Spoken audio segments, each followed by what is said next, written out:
Chooralmala Mundakkai ദുരന്തത്തിൽപ്പെട്ട് കാണാതായവരുടെ list അംഗീകരിച്ചു. ഇനിയും കണ്ടെത്താനാവാത്ത 32 പേരുടെ ലിസ്റ്റാണ് ജില്ലാ ദുരന്ത നിവാരണ അതോറിറ്റി അംഗീകരിച്ചത്. ഇവരെ മരണപ്പെട്ടവരായി കണക്കാക്കി സർക്കാർ ഉത്തരവ് ഉടൻ പുറപ്പെടുവിക്കും. കമൽ വിശദാംശങ്ങളുമായി ചേരുന്നുണ്ട്. Kamal, good morning. അങ്ങനെ കാണാതായ ഇനിയും കണ്ടെത്താൻ കഴിയാത്തവരുടെ ലിസ്റ്റാണ് അംഗീകരിക്കപ്പെട്ടിട്ടുള്ളത്. ഇനി ഇതനുസരിച്ചായിരിക്കും ഇവർക്ക് സഹായങ്ങൾ ലഭ്യമാക്കുക, അല്ലേ?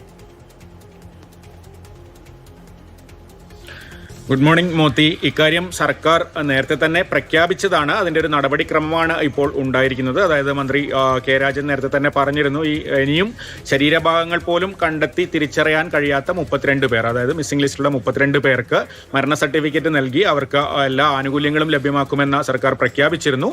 അതിൻ്റെ ഒരു നടപടിക്രമം എന്ന നിലയിലാണ് ഈ ലിസ്റ്റ് ജില്ലാ ദുരന്ത നിവാരണ അതോറിറ്റി അംഗീകരിച്ചിരിക്കുന്നത്. 32 പേരാണ് ഇത്തരത്തിൽ ഇനിയും മിസ്സിംഗ് ആയിട്ടുള്ളത്. 276 പേരെയാണ് തിരിച്ചറിഞ്ഞിട്ടുള്ളത്. മരണസംഖ്യ അതോടെ 298 എന്ന നിലയിലേക്ക് മരണസംഖ്യ ഔദ്യോഗികമായി എത്തും. ഇപ്പോൾ എന്തായാലും ഈ 32 പേരുടെ ലിസ്റ്റ് ജില്ലാ ദുരന്ത നിവാരണ അതോറിറ്റി അംഗീകരിച്ചതോടുകൂടി ഇവരുടെ മരണ സർട്ടിഫിക്കറ്റ് നൽകാനുള്ള ഉത്തരവടക്കം ഉടൻ പുറത്തിറങ്ങും. അതോടുകൂടി ഇവർക്ക് ഇതുവരെ ലഭിക്കാതിരുന്ന ആനുകൂല്യങ്ങളൊക്കെ ഇവരുടെ അവകാശികൾക്ക് ലഭിക്കുന്ന ഒരു സാഹചര്യം ഉണ്ടാകും. കാരണം ഇനി അപ്പോൾ ഒരു തിരച്ചിലിനോ അല്ലെങ്കിൽ മറ്റു കാര്യങ്ങൾക്കോ സാധ്യതയില്ല എന്നുള്ള സാഹചര്യത്തിലാണ് സർക്കാർ ഇങ്ങനെയൊരു തീരുമാനം എടുത്തത്. എന്തായാലും അതിന്റെ നടപടിക്രമം എന്ന നിലയ്ക്ക് ജില്ലാ ദുരന്ത നിവാരണ അതോറിറ്റി ആ ലിസ്റ്റ് അന്തിമമായി അംഗീകരിച്ചിരിക്കുന്നു. മോദി. ശരി, കമലാണ് വിവരങ്ങൾ നൽകിയത്. 32 പേരുടെ ലിസ്റ്റാണ് അംഗീകരിച്ചിട്ടുള്ളത്. ഇതിന് ഉത്തരവായി സർക്കാർ പുറത്തിറക്കും.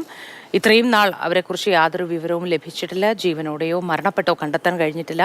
ശരീരഭാഗങ്ങളൊന്നും കണ്ടെത്തിയിട്ടില്ല. ആ നിലയ്ക്കാണ് ഇവരെ മരിച്ചവരായി കണക്കാക്കിക്കൊണ്ടുള്ള ഈ ഒരു ഉത്തരവ്. അത് സാങ്കേതികമായ ഒരു രീതിയാണ് എന്നാണ് കമൽ പറയുന്നത്. അതങ്ങനെയാണ്. എപ്പോഴും കാണാതായി കഴിഞ്ഞാൽ, ശരീരഭാഗങ്ങളൊന്നും കിട്ടാതായി കഴിഞ്ഞാൽ അത്തരത്തിൽ ഒരു തീരുമാനത്തിലേക്കാണ് എത്തുക.